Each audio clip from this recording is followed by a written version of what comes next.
Hi, I'm Dan Pompei here at Bears Camp along with Fred Mitchell here to discuss the first day of practice for the Bears.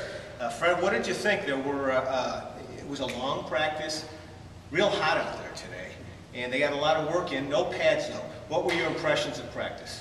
Well, this is a sort of an assignment reminder type of practice, trying to get guys in the right places and trying to execute some specialty drills.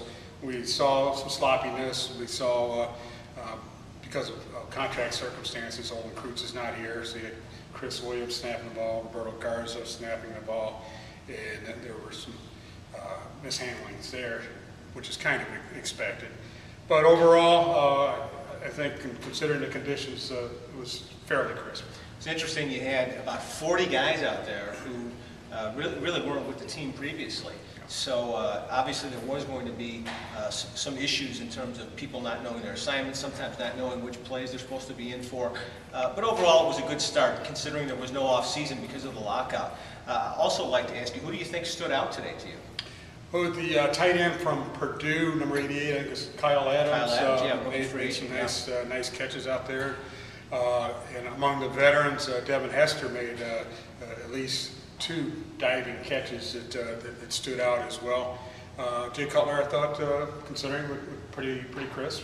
So, it was more of the 7-on-7 type drill for the most part. They went 11-on-11 toward the end as well. But, like you say, a lot of the guys who weren't there.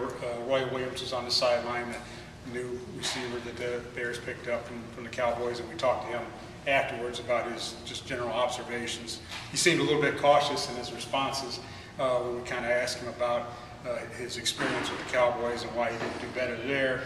But he just kept extolling the virtues of Mike Martz.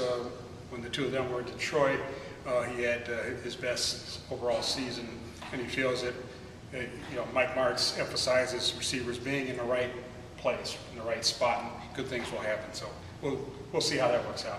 Roy Williams being one of the veteran pickups of the Bears, along with Sam Hurd and a bunch of guys who signed in the last couple of days who cannot practice until next Thursday. So they just stood out there and watched the whole thing.